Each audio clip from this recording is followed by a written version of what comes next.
The developers are making a major mistake here. What they're trying to do is please everybody.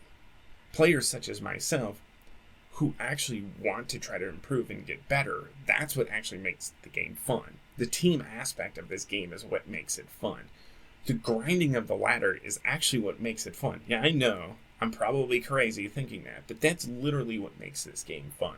Who that is playing this game right now is clamoring for hardcore PvE mode? Think about that. Ask any of the top level players right now, and they would say the biggest problem that Overwatch has right now to keep them playing this game is having a PvE mode. They would honestly tell you that. See, Overwatch is too busy trying to grab anybody and everybody. Look back at the most successful games. The most successful games focus on their core. Hello everybody, GS Daddy-O here. Thank you for joining me today. I'm going to be going over why Overwatch is on the brink of failure. But first, I want to start off with a special thanks to Fredo from Your Overwatch. I will be referencing a couple of his videos today. And on top of that to SVB, who did a lengthy podcast with Fredo himself, Forgiving, and Flats, discussing about tanks. But there's a lot more that they discussed in their podcast just a couple days ago, which goes into a much deeper discussion about where this game is headed. First off, what I feel the developers have done, they have poorly focused on what is the core of this game. They're too busy stretching themselves thin, working with secondary and ancillary things that just don't matter to the game. Also, they do a terrible job of acclimating new players into the system and finding a way to get them up to speed quickly, or at least what I would say is in a good incremental step way to where they understand how this game is played. So how has Blizzard lost focus on the core of this game? I think what we need to do first is look at what it is they have created in Overwatch. And it's a really lengthy list. First off, they have training mode. They have experimental card. They have arcade mode, which has unlimited different types of games. Within the arcade mode, there's also 4 different types of game modes than what you would say is the traditional Overwatch gameplay, and 9 maps that are specific to arcade. You have the workshop, which is just a whole big ball of wax and a different entity into itself. You have the lore and challenges and gameplay that come with it. Your main base of the game, which is quick play and 2 different competitive modes. Within that, you have 4 different game modes, 21 different maps, 32 different heroes. They also need to focus on contenders and the Overwatch League. But there's a bigger component that is coming to the game, which is Overwatch 2, which they're going to be introducing, and this is what is rumored so far. PvE, 7 to 8 new heroes, 1 new mode that goes into quick play and competitive called Push, and along with that, who knows how many different maps. Okay, that was a pretty lengthy list. But let's go into why this is a problem. Let's talk about the low-hanging fruit to start. The easy thing is maps. Now, when it comes to maps take a long time to develop. They right now, as I had mentioned before, they have 21 different maps that's just for quick play and competitive. And they have an additional 9 that's for arcade. Why are they focused so much on creating new maps? On top of it too, I think we all well know, maps like Paris have been an absolute train wreck. So they spend an absurd amount of time creating these new maps. They don't really create any new value to the game.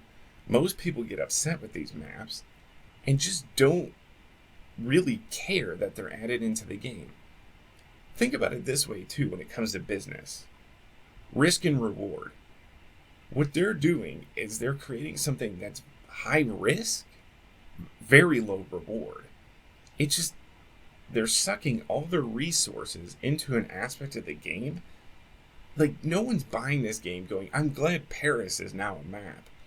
I'm glad Horizon Lunar is a map. Like, it just seems like they're just focused on some aspects of the game that don't matter. Let's talk about game modes too. Right now, they have Control, they have 2CP, they have Escort, and then they have a Hybrid. There's so much talk about how right now 2CP is just kind of a mess and most people don't like it. And instead of trying to find a way to fix that, or I would just say eliminate it, what they're now doing is they're going to introduce a brand new game mode to the system. So now they're going to have 5 called Push. We don't even know the bugs and the issues that are going to come out with that. But here's also another way to look at this. Who is clamoring for new game modes within the community? Who's saying that this really needs to be freshened up? There's more people complaining about getting rid of something, let alone adding something. Why are they spending an absorbent amount of time trying to create a new mode that it's not really going to sell more copies of the game? It's not going to get the higher level players just more excited, but no one really cares. What they also have is workshop and arcade modes. Look, those are neat little tools, but that's also another aspect of the game where the developers are spending an absorbent amount of time trying to make sure that it's working well for what I say is not really having a large impact in the game. Fredo recently did a video that actually talks about the percentages breakdown, and I'm sure a lot of people would actually push back against this particular point because you would see that a third of the players play quick play, a third of the players play competitive, and a third of the players use these different modes. But what I would actually push back on is the mere fact that just because those percentages are higher, is it distracting from the main core of the game? Whereas he also just recently put out a video, Fredo from your Overwatch, talking about concurrent players. And Overwatch doesn't, or I should say Blizzard, doesn't actually provide this type of information. Maybe since you've been focused so hard on workshop and arcade modes and adding all these little new trinkets and nuances, that even though your percentages may be even across the board, what you've probably done is alienated the way the game that is supposed to be played. And a lot of the hardcore players, or not even the hardcore players, even like what I would say is the players such as myself, that aren't even top 500 level type players that enjoy this game, have kind of fallen away from wanting to play this game because they haven't actually addressed the issues of the core game itself. They're too busy focused on things like workshop mode and arcade mode. So even though maybe the percentages are spread, maybe it went from concurrent players from 400,000 people to 100,000 people, and really that's the main number that you're looking for. And because they've gone away from really trying to address the issues within the core game itself, them adding all these other modes are just trying to make random people happy that aren't even really there to play the game the way that it's meant to be played. So that's just a whole nother issue in itself. What I want to do next is go over some successful games and talk about what Blizzard can learn from in order to actually strengthen Overwatch. That game first is League of Legends.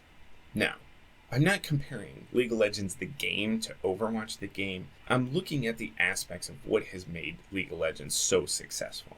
With League of Legends, when you go on their website, what you notice right away is up front is Summoner's Rift. Now, for those of you who haven't played League of Legends, Summoner's Rift is one map that most of the community plays on. They have grown and added a couple other maps, but mainly everyone who plays that game knows that map. That is where the hardcore core of the game is played. Summoner's Rift.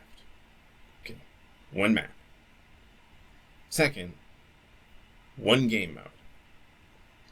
What you do is you try and defeat the Nexus. Now, there's 3 different lanes to the game. I'm not going to get into the nuances of League of Legends. That's not the point here. But what it is it's one game mode. Now, what variants do they have within the game? Heroes. So they have a big hero pool. And then the equipment that you can buy, or the items that you can buy within the game. So, really simple. One map, one game mode, and the variances of the heroes and the items that you buy. Let's go to Fortnite.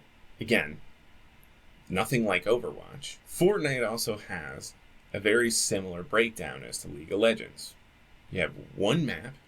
They had that map for a very long time. One game mode. In fact, the hero or the player itself doesn't actually have any other advantages. So this is where it's a little bit different than League of Legends and Overwatch. It's just you can dress up the player differently, but it had no impact on the game itself. What are the variances within the game? The weapons. And then on top of it too, is your skill in terms of being able to build walls and such. Right? That's what is the variance within the game. Now think about that. Both of those games are incredibly successful. So let's now compare those games to Overwatch. So, you have League of Legends, one map. You have Fortnite, one map. You have Overwatch, 21 different maps. And what I'm talking about now, what I'm going to be discussing from this point forward, is the core of the game. I'm not going to get into arcade mode and those maps as well too. But you have 21 different maps. Okay, so Fortnite League of Legends has, those are constants. That's a variable for Overwatch. Okay, now let's get into game modes. Again, League of Legends 1. You have Fortnite 1. Overwatch has 4, and soon to be 5. Again, they have 2 constants. Overwatch as a variable. Now you have heroes and abilities. And in order to kind of categorize this the same with Fortnite, you have weapons. Okay? That's a variable for League of Legends. It's a variable for Fortnite. And it's a variable for Overwatch. Why does this matter? So, first off, the developers have to worry about balancing all of those things for Overwatch. Whereas, when you have something constant, like you do for League of Legends and Fortnite, the developers aren't as focused on all 3 different aspects of the game. They're mainly focused on one area for balancing. See, it becomes incredibly hard to balance a game when you have so many variables to a game. So then no matter what you do, you're always unbalancing it when you're trying to balance that. That doesn't sound correct when I say it that way, but think about, let's say you only had King's Row as a map. Let's say that's it. Now, in general, you have a handful of really good heroes, which would be Reinhardt and Zarya. Now, I'm not saying they shouldn't have a lot of heroes, but imagine creating heroes and balancing heroes around just King's Row. How much easier is it to do that? And one of the most controversial heroes that they even talk about in SVB's podcast is Brigitte. Now, Brigitte, I have to admit, I don't play top 500 games. But I understand, I watch a lot of videos and play the game quite a bit. I can understand why Brig is broken. Think about this aspect to Brink, though. Brink is almost non-existent, or not even a nuisance, in lower level play. So why is Brink so broken at the top, but will actually get flamed because players at the bottom end will actually say, she doesn't do enough healing, she's not good, swap off a Brink? Why do you have such a big variance between what the top level players would say and what the lower level players would say? Flats came up with a lot of good ideas, I felt, in that podcast about just tanks in general. But what's interesting is they all do it from a perspective, and I know they try to do their best to think about the lower ranks, but there's actually, like, Wrecking Ball, I feel, is in a decent spot, except for one aspect to it. I don't think he should be allowed to grapple for an unlimited amount of time. What he's able to do is, in upper ranks, this probably doesn't become a problem. He's able to grab around certain elements within the map, spin around in circles, literally stall the point forever, and most players in the lower ranks are not very well coordinated. So what ends up happening is he's able to just stall for the end of time, creates a massive problem, can keep hitting his adaptive shield, and it just is ridiculous because it's so frustrating for a player such as myself who's unable to coordinate properly with the lower ranked players, that I just think that that should detach after 4 seconds, maybe 3 seconds, and I think that would solve that problem. But again, the developers are so focused on so many other aspects to the game that they're not even really trying to figure out how to actually make the core of the game better for the players from top to bottom.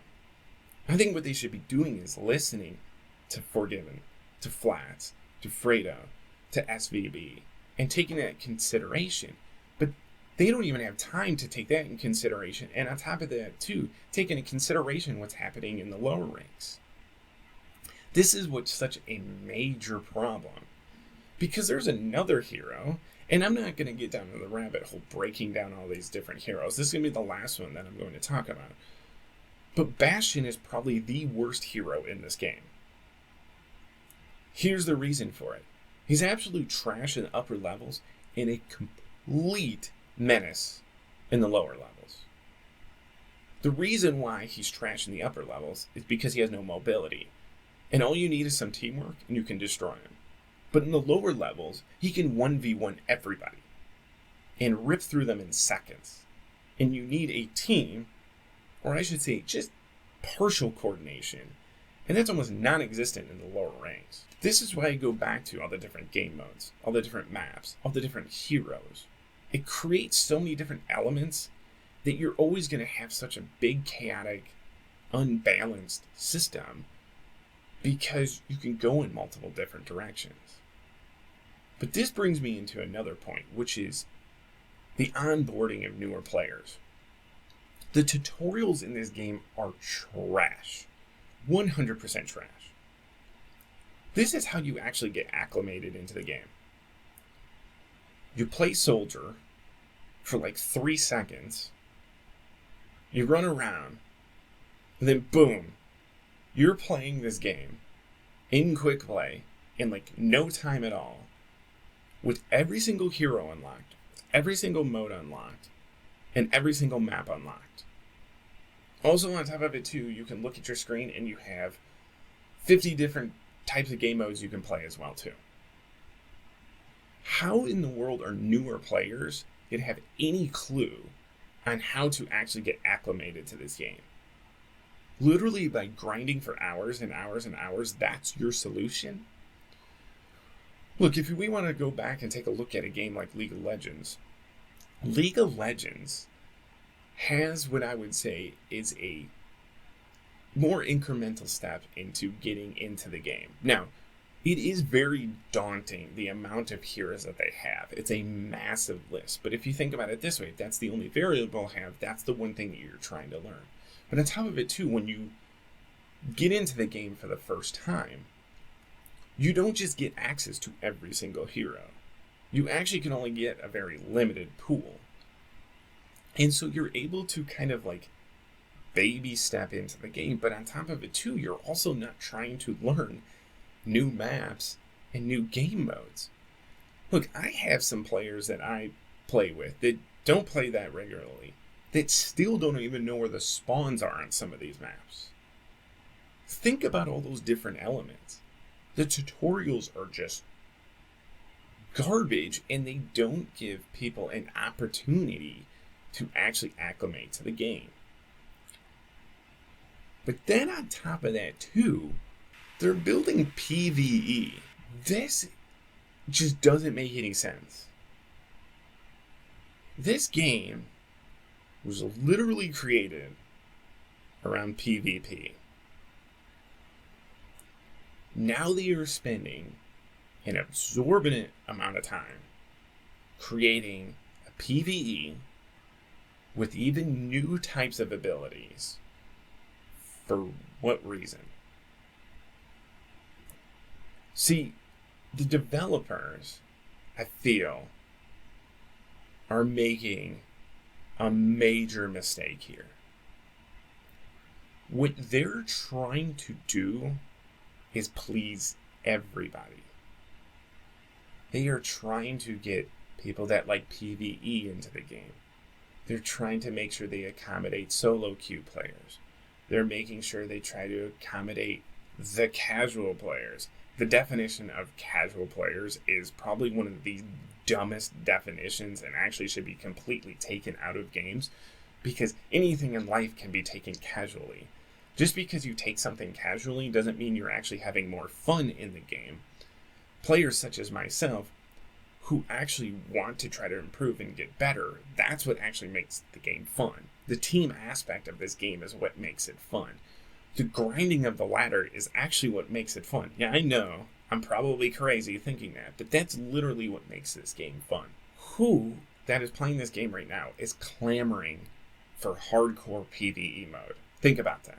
Ask any of the top level players right now, and they would say the biggest problem that Overwatch has right now to keep them playing this game is having a PvE mode. They would honestly tell you that. See, Overwatch is too busy trying to grab anybody and everybody.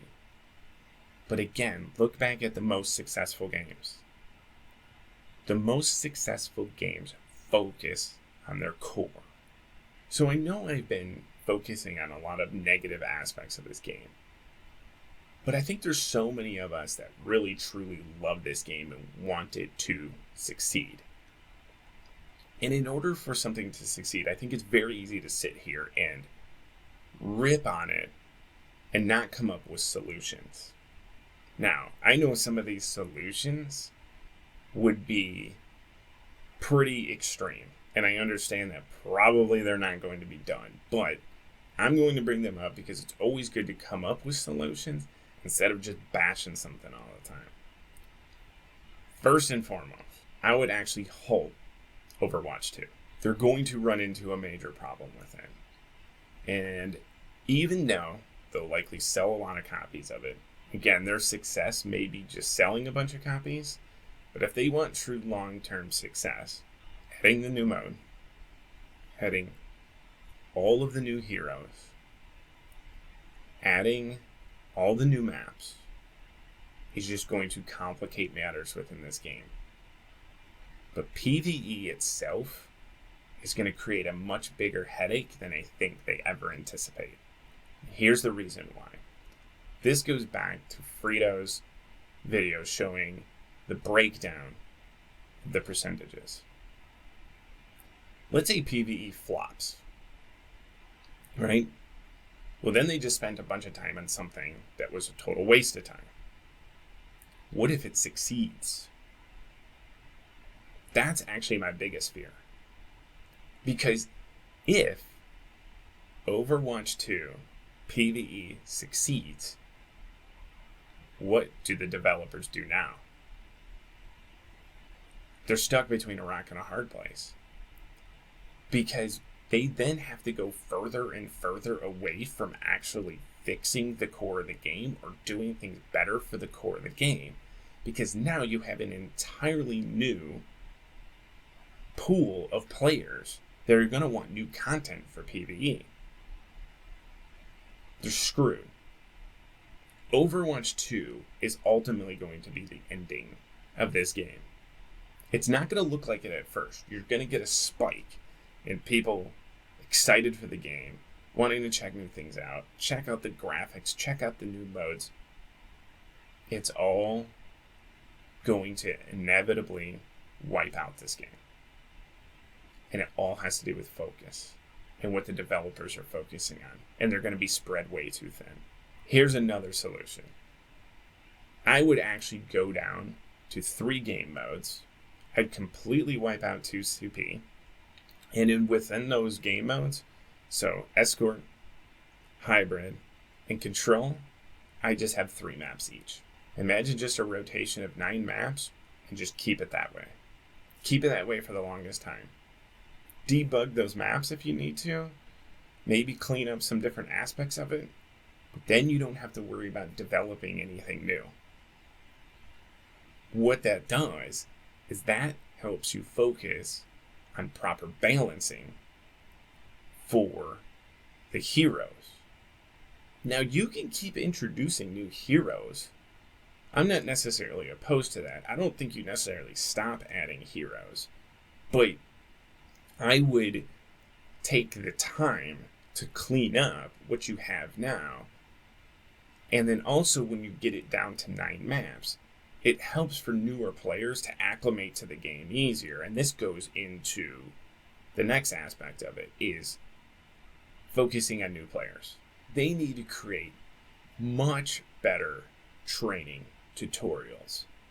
On top of that too, I think they need to take a little bit of aspects from League of Legends and don't give players access to every single hero and every single map and every single game mode to start. You can actually have a beginner's card, which gives them maybe just hybrid maps and just a handful of heroes for them to just get an understanding of the game itself. And then you can have incremental steps that bring you into the game. You don't need to throw everything at them at once. And then if you even have maybe some challenges, and you could even turn this into a tiny game against bots. So what you do is you have those players play with a handful of live players playing with bots, and it can tell you incrementally the steps.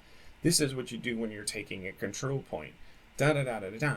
But also, if you're going to start breaking it down in terms of tanks and supports and DPS, you can actually have different challenges and different tutorials about what it means to create space, what you should be doing for your team, how to utilize shields, all different aspects to it. They could really break it down and make it a fun system for the new players to get acclimated so they have a better understanding of what it's like to play quick play and the main competitive mode. They don't seem to really worry about that too much. So as you get more and more of the older players not literally dying off, but leaving the game, there's no one to fill this void. In fact, Flats said the same thing in SVB's podcast, is that the gameplay's kind of seeming to get a little bit worse in the higher ranks because the higher ranked players are starting to leave. And then who's filling that void? A bunch of people that aren't really very good at the game. You need to do a better job of bringing new players in so they have a better understanding.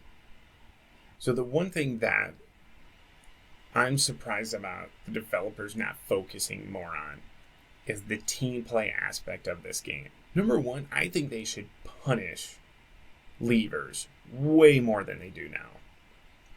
They should punish abusive chat and voice comms more. And they should punish sabotage gameplay way more. Think about it this way. There was a big controversy with Sleepy recently about his gameplay style in-game. Now, he could play the game however he wants to. I don't personally care. It doesn't matter to me. In fact, he plays the way that he does is because it's entertaining for his Twitch followers. and his subscribers, and that's what they enjoy to watch. But this is where, if I was in charge of the game itself, I wouldn't care who these players are that are screwing around in the game. No offense to Sleepy, but this goes for any player that play the way that he does. I would say, to uphold the integrity of the game, we do not want players that are screwing around in this game. If you want to do that, go play quick play. But in here, if you're a leaver, we're going to ban you. Now, they can do incremental steps of banning. They could do it however they want to. If you're going to do gameplay sabotage and screw around, we're going to ban you as well too. And if you're going to be abusive in chat or voice comms, we're going to ban you as well too. Have a harsh stance.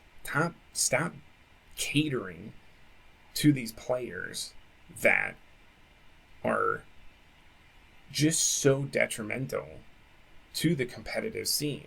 I think you'd be surprised that if you actually cleaned up a lot of the garbage that goes on within the competitive scene, it would actually make it a much better game and would either curb some of the behaviors that you have going on, and some players would change the way that they play, or B, it would actually keep more people wanting to play the game because it's a much more enjoyable experience.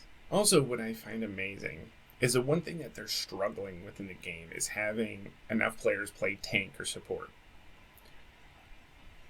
There's two aspects to that. One, their balancing has been absolutely awful.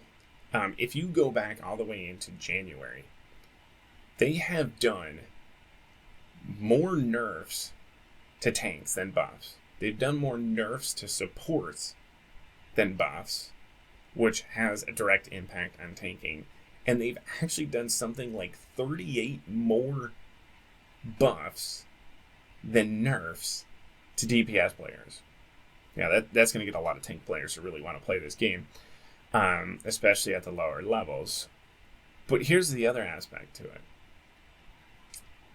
In order to fix the problem of having too many DPS players, what they did is they opened up a new card where it's actually the old school way of playing, which is open queue competitive.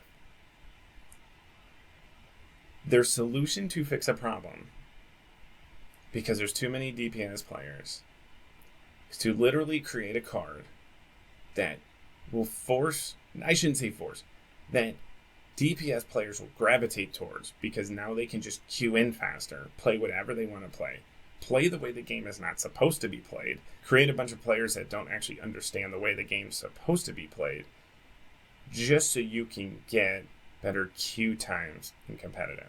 What they're trying to do is actually create an environment where it pleases the open queue DPS type players.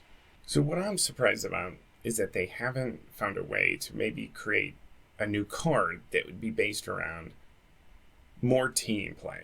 And what I mean by that is experiment a little bit with trying to open things up so more players can play together.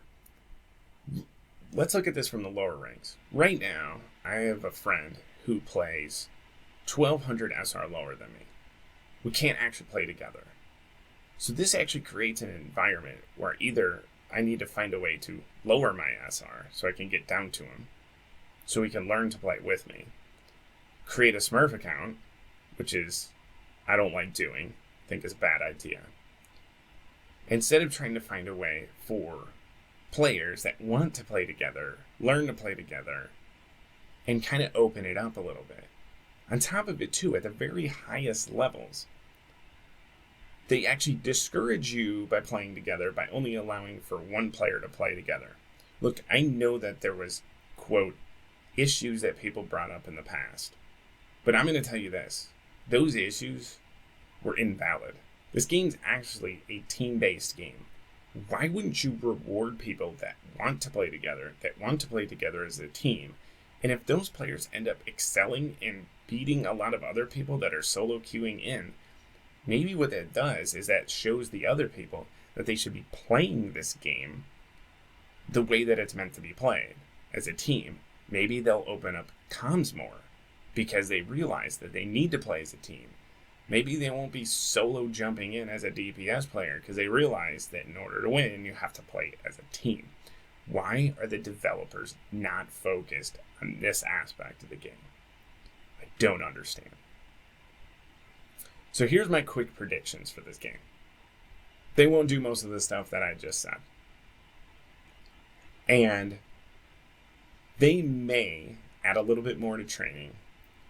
They're going to put little trinkets in, like the communication wheel to make things better for team play, but that's not really going to fix the core problem. It's going to get more and more complicated. They're going to add more and more modes. They're going to add more and more maps. They're going to add more and more heroes. They're going to alienate new players. And they're going to also, at the same time, because they're spreading themselves all across the place, it's just going to be a mediocre game across the board. And they're eventually going to alienate players such as myself that like playing the game the way that it's meant to be played, and the top tier level type players. And PvE / Overwatch 2 is actually going to be the beginning of the end of this game. Because now they're going to have other modes that are just going to completely time suck the developers, and they're going to be screwed. And the only real outcome is if PvE becomes so popular that it blows away the PvP modes, and they just scrap that.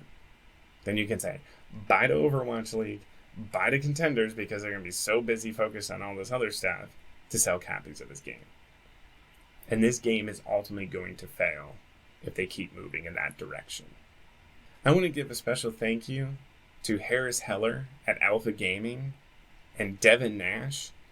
For those of you who are trying to learn a lot about how to grow on Twitch and YouTube, both of those guys are great resources. They've in fact inspired me to do videos like this, and I'm going to be doing plenty more in the future. I have provided links to their YouTube channels below. I highly recommend you guys subscribe to them. They are fantastic. I've also added links to both SVB and Fredo from Your Overwatch. I highly recommend for those of you that are looking for great Overwatch content to subscribe to them, to watch them. They've been doing an amazing job with the content they have created. And I just want to thank the 4 of those guys for giving me the inspiration and also the knowledge in terms of just broad base from Twitch to YouTube all the way down to Overwatch. Those guys have been amazing. I want to thank all of you guys for watching this video today. It means a lot to me. For those of you who are interested in following me on Twitch, subscribing to my channel, I really would appreciate it. Links will be in the description below. I hope you guys have a wonderful rest of your week. If there's any other further discussion, please leave them in the comments below. I'd be happy to address them. Thank you all, and good day.